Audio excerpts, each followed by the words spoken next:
Bonjour, bonsoir, dear friends. I'm so excited to welcome you on our JCB Live. This is another happy hour with another phenomenal, incredible artist. The way he looks at the world is the way you want to look at the world. But maybe the way you look at the world is the way he may evolve to look at the world as well. So the world is a very unique place. Why he's so unique? Because through these beautiful eyes that he has, the brain function as a visual, phenomenal, extraordinary photographer. His name is Alex Rubin. Many of you have met him through all our events and parties because he is the only man I would want to have with us to capture the moment. But not only with us. He shoots all around the United States for so many different fabulous wineries and companies and vintners and all kinds of forms of arts. He is the eyes that you want to have. So I'm very excited to bring Alex Rubin today to all of you because you will recognize his art and photography, one of them behind me, of course, and you will love the way he looks at the world in a very different way. This is why we're choosing Wattle Creek Winery, the symbol of transformation, because this young man knows how to make the world in a very different look, way, and perception. Woohoo! Alex, welcome! Welcome, Jean-Charles. Thank you for having me. Hey, red wine, sparkling for red hair. I feel slightly objectified, but that's all right. As a How redhead. does it feel to have been born with red hair? You know, there's two types of redheads in the world, and we'll start there. There are those that are the wallflowers. They just sink into the, like me. No. And then there's the other type, who like to be the center of attention, who like to have fun, that aren't afraid to make a joke because they know they're being noticed because they're a redhead.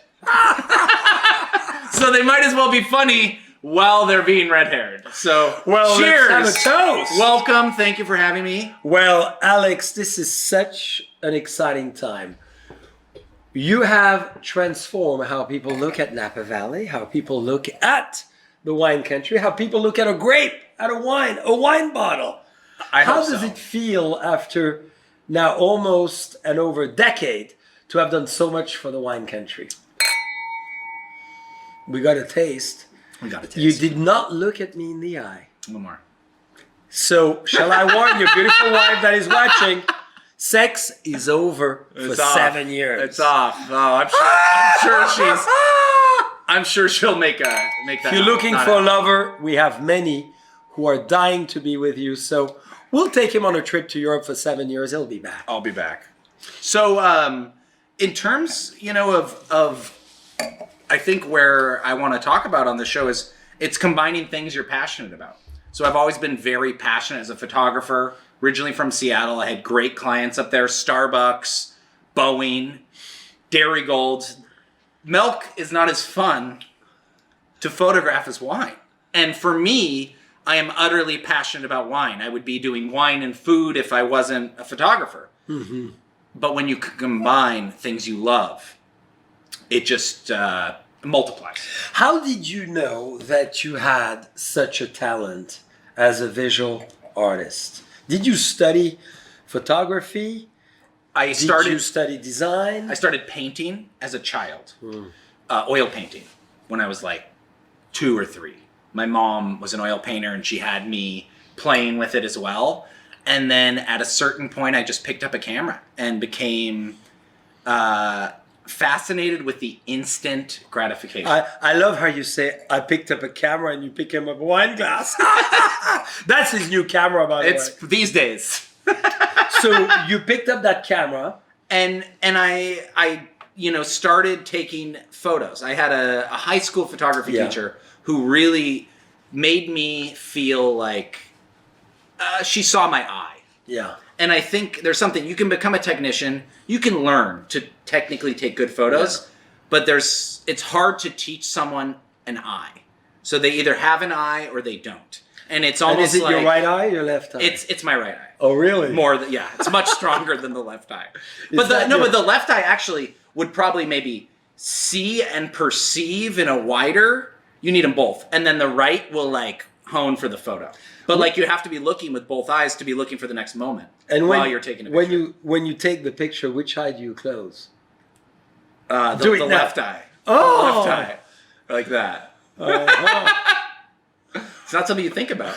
So I'm closing the right eye, so I shoot from the left. Oh. And the camera too. Do you really? Mm-hmm. Are you really? Yeah, it's interesting. That's something to think about. Because it's the opposite of the brain. That's right. Right? That's right. So you realized that she saw it, and then how, you just touched on it a little bit. How did you actually pursue your passion?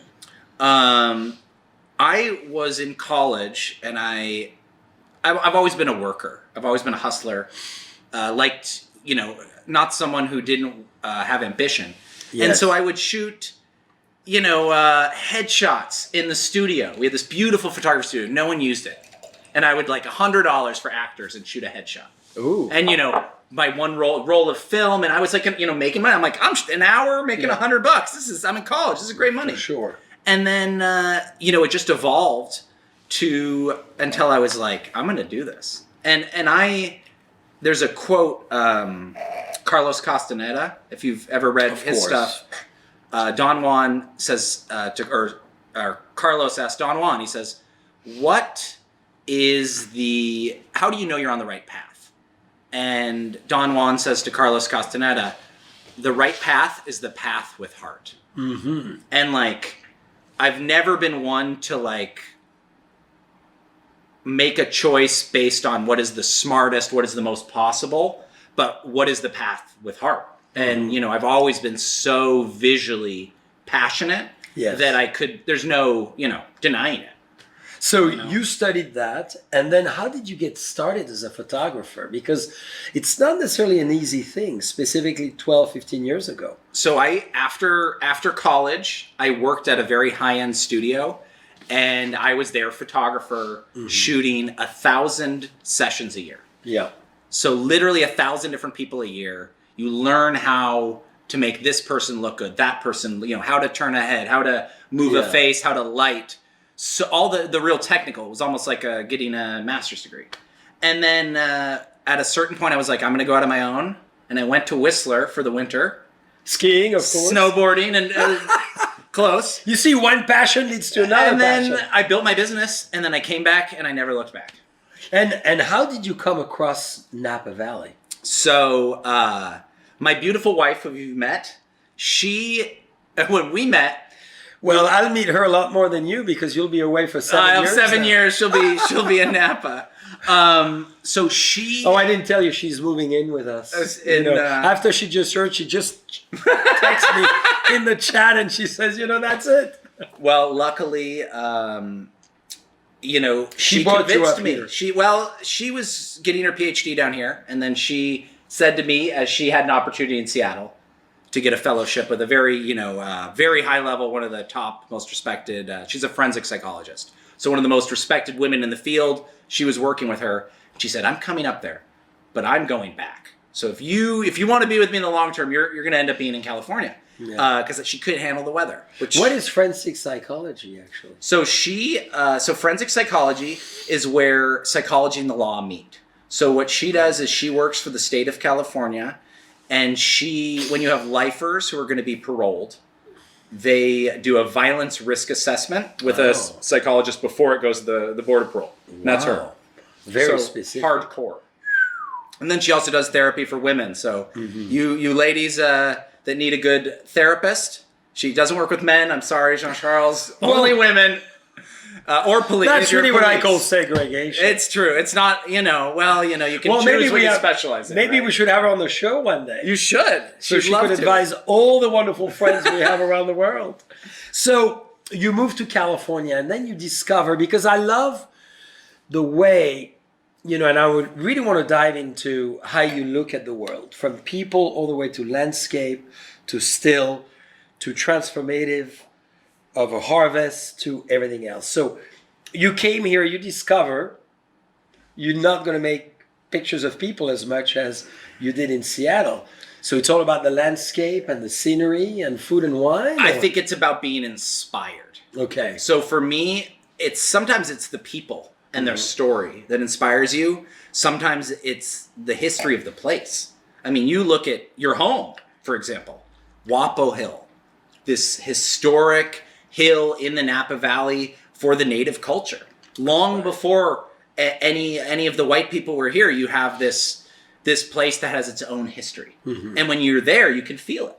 That's right. And then, Robert Mondavi chose it for his reasons, and then you chose it. That's and, right. And there is a historical context, and not that Seattle's not historic, but Napa Valley is historic. So the history really got you going as really, well. yeah. And your goal was originally to document visually that history, or to get people feel the energy of this incredible valley? I think it's like sharing my passion for the valley with the world. And I hope, if you look at one of my photos, if I did my job right, you feel the passion and the interaction with the subject. So even, this one up here, this is 1 million photos of you.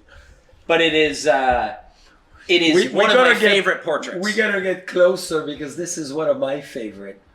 And I'm delighted my mother saw the book that you gave. Awesome. For very kind Christmas gift. And she says, I want this picture in my home. Well, we'll get her one for next Christmas. Yeah, exactly. But this is amazing. So how do you define passion yourself? Passion, like this, passion bubbles on its own. And and yes, you need to, as we all know, with being locked in our homes for a year, we need to cultivate passion. I mean, my God. And how do you cultivate passion? Well, the most recent project that I'm very excited about, I did the Save Napa Restaurants video. And I would want to save the Napa restaurants whether I'm frustrated on my Peloton. Yes. Or I'm out there helping save Napa restaurants with the video. Well said. And you know what I'm saying? It's gonna, and why waste your energy on frustration? Use it on creativity. And that can create passion. I mean, frustration can create passion.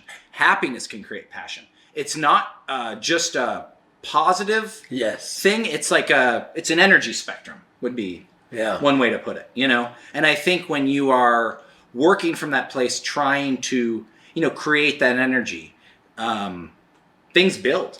And how do you succeed to create energy through photography?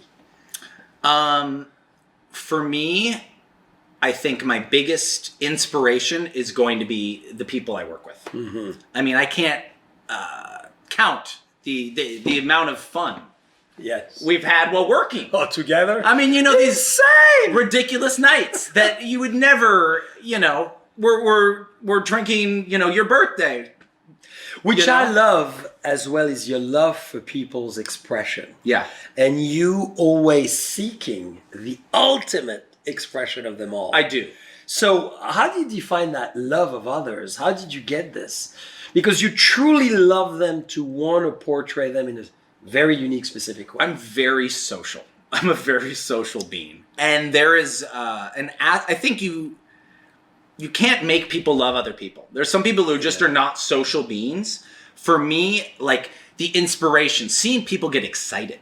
I mean, there is so, this world is so drab and so plain unless you make it fun. And you can so easily. And just by like me kind of bringing the energy, my subject brings it right back. And I feel like there's a balancing. And you give it to them and they give it back to you more, and it creates a better image and a better night. And I can see that you keep going at it, and several times, and then you found that ultimate picture. Who is your inspiration as a great photographer throughout time? I've always thought Annie Leibovitz is just one of the best. For me, she captures people who they are, but she also asks them to do things that you would never. That's right. That you would never you really have to imagine she's so comfortable, or because they're in reverence of her artistry, they're willing to do things. Yes. But she created the theatrical scene. Very much. Yeah, she inspires them to actually act on something. And even that creates this expression. Without even all the fanciness of her new photos, John Lennon and his wife, you know, and he's naked in the fetal position. I mean, there's nothing in that photo except two people, but she makes this, you know, unbelievable. Who else would you say has been a great inspiration for you? I actually look at a lot of painters and filmmakers, but like Salvador Dali, huge fan. Well, he's behind you today. Yes, exactly. We knew. We got ready. The combination of, you know, things that like how you tell a surreal story, you know, and those concepts that were, you know, continually brought back in his work, the melting of the clock, how we perceive time, the rotting of things, you know, these like age is always an aspect. And then, I mean, there's something to be said for just a really pretty picture. So like Ansel Adams, just the man wanted it perfect, worked so hard to make these ridiculously, I mean, you know, they're beautiful naturescapes. Yes. That's not exactly what I do. I might do more vineyard but like, there's something to be said for the perfectness. That's right. The actual reality is transcribed. Yeah. How do you see the evolution of photography now? I think we're entering a time where photography is almost being blended more with video, and visual mediums we're exposed to it more and more, so it almost becomes more critically important for your photography as a brand, as a business, to be better than other people's. Just higher caliber, more thoughtful, more... you know, you don't, you know, yes, iPhones take great pictures, but like you can kick it up so much more when you start bringing conception, styling, proper lighting into it to really show the, you know, the reality of a brand.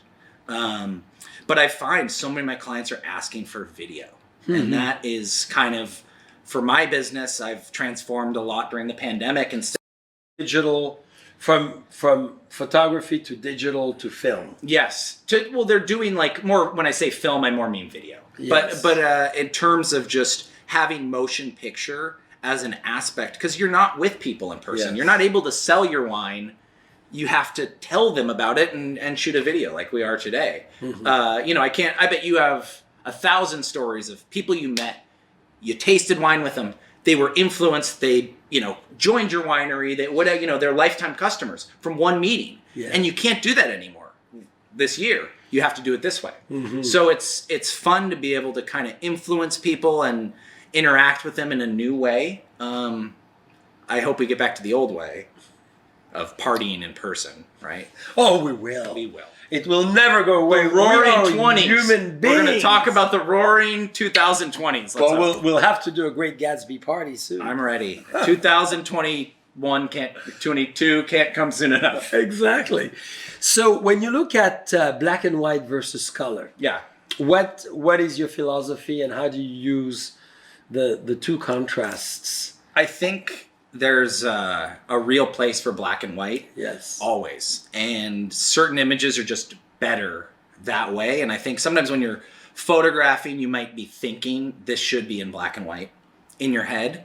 But I think for me, I really, I love a black and white image to be contrasty and beautiful for all time, and a color image to last as well. I think you can get so caught up in over processing as a photographer and styling and making stuff look specific, but then in 3 years, I mean, I did a big shoot for a winery, and they had some young marketing people, and we really stylized the heck out of this thing. We had a lot of models. It was a very expensive shoot, and they just had me reprocess the whole shoot 2 years later into a more, you know, style that's going to last forever, not something that's desaturated. That was kind of a look a few years ago, and it worked, you know, when they did it, but then they ended up having to reprocess it because they're like, these photos are dated.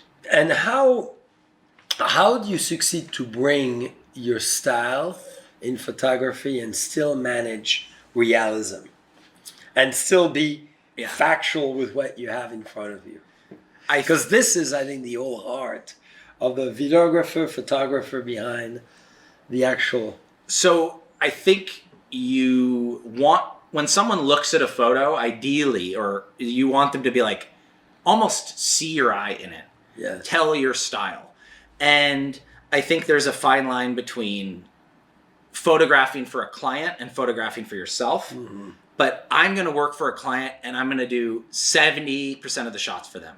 And then I'm going to do those 30% for me that are just for me, that are why I'm passionate. And then they end up loving those. And next time they ask me to do that. So I think there's a balance between, you know, you're creating a specific image for a campaign or whatever it is. You got to do it.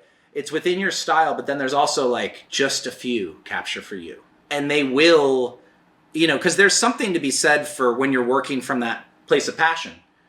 It translates. What do you search within yourself as a photographer that you want to show the world? I know it's a deep question. And we all are photographers today with the iPhone. Everyone is. And with all the very cool, easy tools we have. And we all stylize our pictures. So I think I want to show the beauty of the world. Mm-hmm. I really do enjoy the perception of perfection. It's not perfect. Ooh la la. But it is like you try to get close. And it's like, as someone who may be a bit of a perfectionist, it stops me from finishing sometimes. Mm-hmm. Instead of just being, you know, trying to be perfect in its own context, and that is its own moment, and then you let it go. As a creator, I mean, that's one of the things that inspires me about you. You're not afraid to create and just put it out into the world. Mm-hmm. And on to the next, and create and put it out into the world. So many people censor their creativity and their expression. And in the end, they're not expressing themselves. They're expressing this filtered version. It's a, you know, consensus of 30 people. Not to, you know, talk about Hillary Clinton's, you know, campaign, but that's kind of how it was. There's too many people. You're running this opinion by too many people. You need to have your guts. You need to go for it. And not run it by 45 different people. And I think when you do that with your creativity, you lose so much of it. That's right. So that, you know, I think that is something to think about.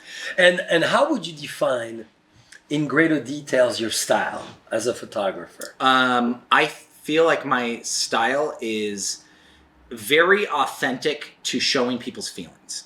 Yes. So I want to get in touch with my subject's feelings and express that and show that and not have it feel staged. Even, even if it is staged, I want it to feel real. Mm-hmm. And I think even when you have a moment where you're posed and everything is right, you can still create a real laugh or be halfway funny in that moment to create something that is not fake, that is an authentic moment. And then boom, you got it.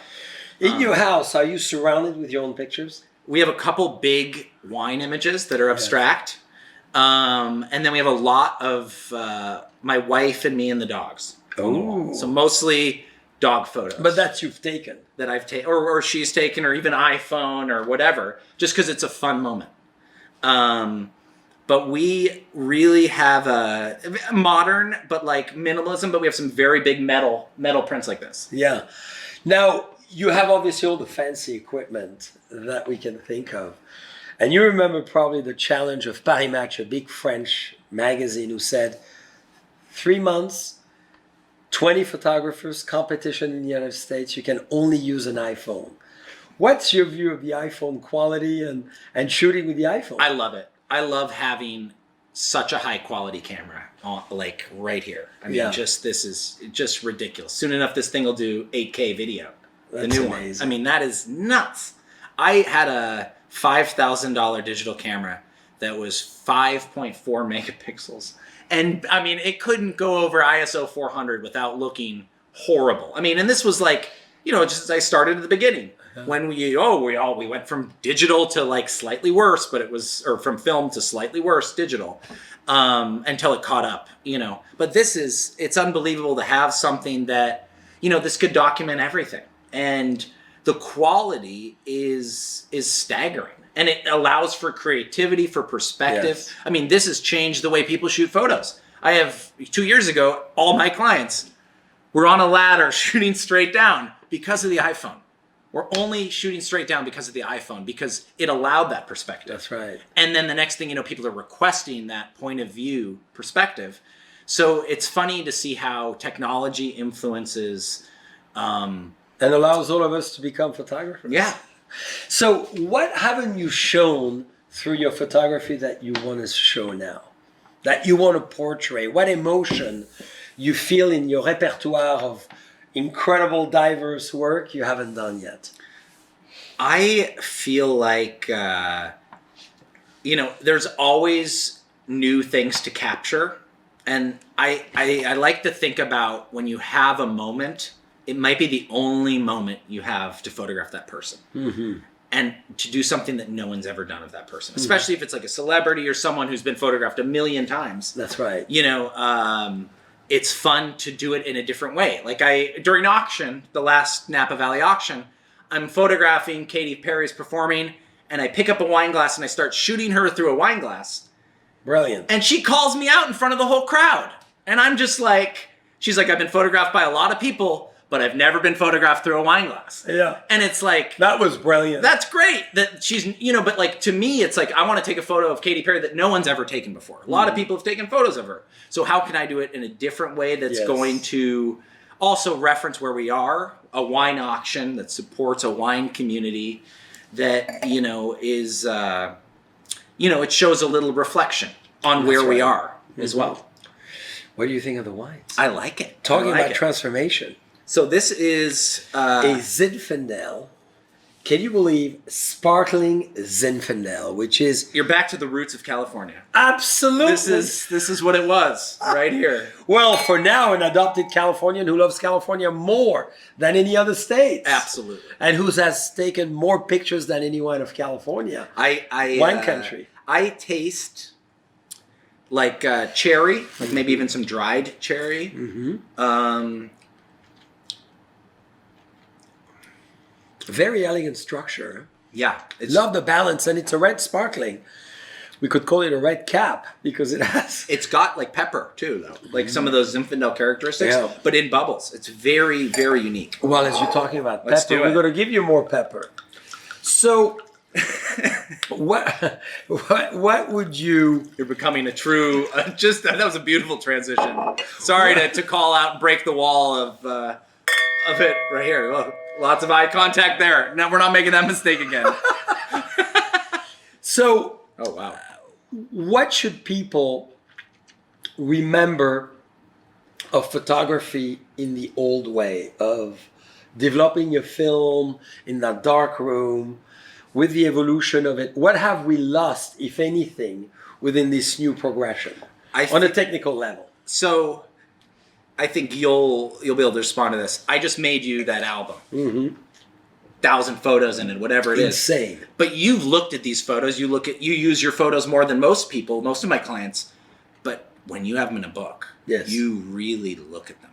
That's right. And you study them, and you notice things. So I think what we have lost slightly is printing our photos out. That's right. And even, just ordering some 4x6s at Costco just to see them. Because, this is nice. It's backlit. It's a beautiful image. When you actually see what it looks like printed out and you hang it on your wall, you respond to it in a different way. Mm-hmm. So I think we've slightly lost that interaction with. That's right. Like the social interaction with photos. Mm-hmm. So it's like we all interact privately. Yes. And with photos. You have, I bet you, 40,000 pictures on this phone. I think we're like at 100. Yeah. I'm at the the Apple gets some money from me every month just to keep my library. So on that note, how often do we actually look at them? And what's your advice for all of us to manage photo libraries besides printing? Is there any recommendation you have? Because it's tragic sometimes, as you have children, you have friends, you have great moments. You take it, you email it to one another, you airdrop it, and then how often do we actually go back to it? I think there is something to be said for, like I said, having a book, making a book of your moments. Yeah. And, I think we all have amazing stories to tell. It's nice to actually tell them and share them. And we do that, online all day long, but do people really, I don't know. So what hasn't been done in photography that you think ought to happen? I think this industry of photography could always be far more inclusive than it has been. I feel like there is a, old rich white men was who were able to afford cameras until we had iPhones in a lot of ways. And especially old school cameras, if we're talking Ansel Adams days. But I think it's important to recognize that it's not just the camera, it's what you have access to in your life. And that through your access, you can share a world with the world. I mean, like, I have access to Napa Valley in a way that few people do. Yeah. I go to these crazy events. I meet just some of the best winemakers in the world, and then their friends who are the other best winemakers in the world from France and from Italy, from these different places. And I can capture that and then share it. And then it makes people, God, I really, want to come visit that place. I want to, buy some of that wine and try something from this place. I think one of the beautiful things about photography and wine, they're kind of, is you can share an experience that is from somewhere else. We can taste 2017 Rockpile, Sonoma County, really high. Chosen for you. Tell us about that. So I photographed for a client this vineyard. It's very steep. You look down on Lake Sonoma. It's just this unique, harsh, dry environment. These grapes just work hard. Have you noticed every time we've asked our dear friend Alex to describe the wine, he starts with a visual. And I love it. Interesting. I think it's a very powerful moment because the landscape, the terroir, the visual, is certainly as important. I mean, the wind. You can taste the wind themselves that blows through this because it's a windy place, and you can taste that these grapes are getting cold at night and they're hot in the day, and they have this, this stress that is it's a very there's tension. There's tension in this wine. And I'm so glad because it's a Zinfandel. And again, nothing like extremely traditional Zinfandel. Integrated, very balanced. Yeah. And that's the goal of that Rockpile. Talking about balance, a great woman you photograph and you've worked with was Oprah. Yeah. How was that? So Oprah is just as amazing as you think she is. And her personality, sometimes people... You think, they put on their fake personality. All she is herself turned up. Really? It's her real personality just turned up a notch. It very much, she reminds me of you. Yeah. She's authentic to who she is, and that is her, the way she's coming into the world. And I feel like you're never going to be able to achieve those high levels of success without authenticity. Yeah. I mean, she is herself. And are you succeeded to be as authentic as you can through photography? Yeah, I feel like my success dramatically shot up when I started taking my photos. And I would agree. I recognize your style. Yeah. So what is your dream? There's a lot. There's a lot coming. I'm ready. I mean, I'd be ready to travel the world, and if that was legal again, that would be. Well, it will be soon enough. No, I have a lot of dreams, but I am becoming very excited about working with video. Yes. And there are maybe a feature-length film someday or a documentary. There's some thoughts that are being thrown out by a couple people right now, so we'll see. But that is a thought. I feel like when you start combining visuals with music, with beautiful writing and storytelling, you really are combining a lot of the finest arts in the world together. Because music, I mean, I'm not a musician, but it inspires me. I can very much appreciate it. And, when you see a beautiful piece of footage put with a beautiful piece of music, it moves people. It moves people. That's kind of the goal. Mm-hmm. And where do you want to go from where you are now in terms of artistic expression? I feel like the more I can distill my look and my eye, the better. So the more I can really, the more I can really kind of bring that together and show work that is just recognizable. I mean, that's when you see these famous painters, you know, you can tell a Monet from a Matisse and you see who these people are and who they developed into. They have a true defined style. And you see their style as I mean, you know, you look at someone like Picasso, his realistic work, so amazing, unbelievable. Yes. But then he found himself and he kind of went a direction. And there is something to be said for finding your direction. And he reinvented himself 5 times. Constantly. So how many times would you like to reinvent yourself? I feel like I'm in a reinvention as we speak. I sense it. You know, there's a new style and even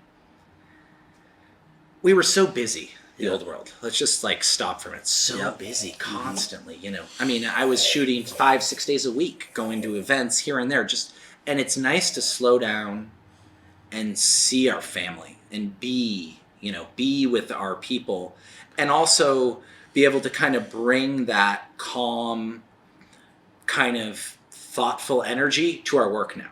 And not do it in this frenzy, but do it in a, wow, we've had time to sit and we can really create with thought now.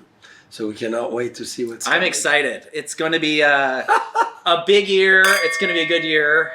Very excited.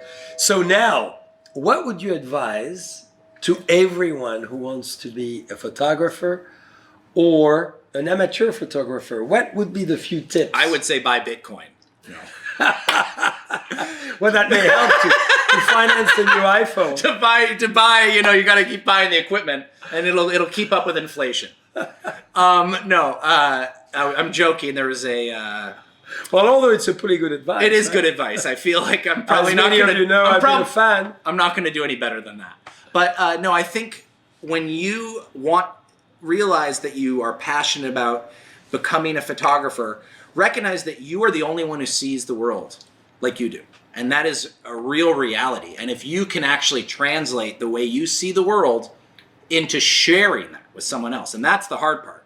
It's one thing that you see it uniquely. It's another thing to actually be able to capture that so that someone else can see your perspective. Yeah. And so, you know, you have these tools, just unbelievably strong tools right in front of you.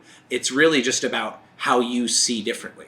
And that's kind of what I would focus, you know, people, you know, look at the artists who saw the world differently. Yes. Because that is a big part of how you can be influenced, you know, as an artist, is to see what other art has been created. Mm-hmm. You know, I find for me, when I am inspired, it almost becomes more from somewhere else. Like I'm not even, like it passes through me, would be like, so I think when you're truly filled with inspiration, it's like the flow, if that makes sense. And I love it because we would say to 20 people, let's all take this picture. It will be 20 different pictures. Yes. No one looks at the world in the same way. It's true. And it's exciting that we all look at it in a very different way. And it shows that perception is fluid.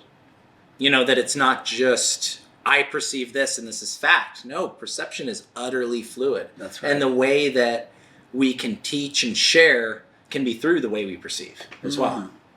Very wise statement. I feel like this Ooh la la, is it the Rockpile? It's the Rockpile Zin. I mean, this is some proper vino. So now, the last moment, we're going to ask you to make a major statement to all our friends. All right. You know, it's 2021. We are the first day of February. Valentine is coming. The rose is already behind you, designed by, of course, Salvatore Dali. You love him. And so what is your message to the world? From a great artist from Napa Valley. I would say my message to the world would be find your passion and walk it. And walk it in the world and live it. Because I feel like the more people that stop being afraid to be who they are and just share it and, you know, express yourself and, you know, allow that expression to build off maybe someone else, and then they give it back to you and you learn more and you change. I mean, I found, you know, with this Napa restaurant video I did, that project led to another project. We just booked another big video. That's right. And people are starting to see my video style, which I'm learning. I'm like a baby, and I love it because it's like I've been a visual artist building this, within a stricter rules in some way as a still photographer, and now I get to play in a new thing. And sometimes when you're playing, you really get these places of inspiration that are fun and new. So try something new and buy Bitcoin. Well, maybe we can pump it on this, February 1st. Hey, we are all Alex photographers. Click, click. Oh, we don't even click the same way. We click this way now. All right. Yeah, see, left eye. There you go. Cheers. So, dear friends, thank you for being with us. The famous Alex Rubin, the best eyes in Napa Valley. Cheers, guys. Cheers. Thank you.